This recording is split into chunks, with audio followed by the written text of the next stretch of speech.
I have an AIRE-FLO heat pump model AFAIR10B36B. The fan went out and I purchased a new fan and capacitor. The fan is an OEM upgrade K48XV3798. It did not come with wiring schematic. The capacitor that I purchased was a genteq 35U5U440 vac. This is the part that I researched but did slightly guess on. The original one is round and so rusted nothing can be read on it. The papers inside the unit are weathered and barely legible. Did I get the right capacitor? Where do I find a schematic? I have pictures.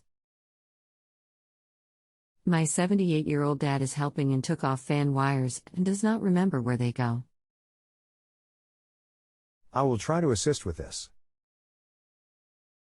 Can you attach the pics you have?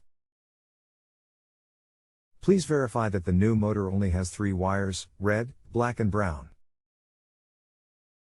Had to switch devices.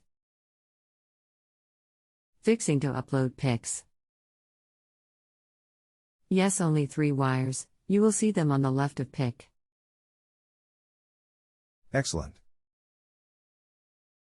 The 35/5 capacitor I correct.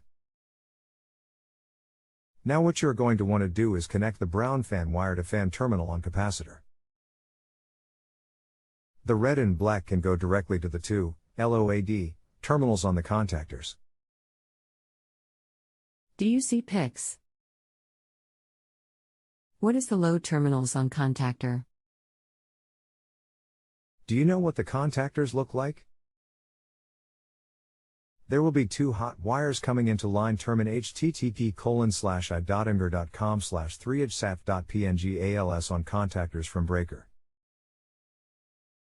The 2 terminals straight across where compressor wires connect are the load terminals. Thank you. Going to give it a go. It does not match the paper that was inside and that was throwing me off. If you have a home improvement or appliance question and want to chat with an expert now, visit justanswer.com/ythi.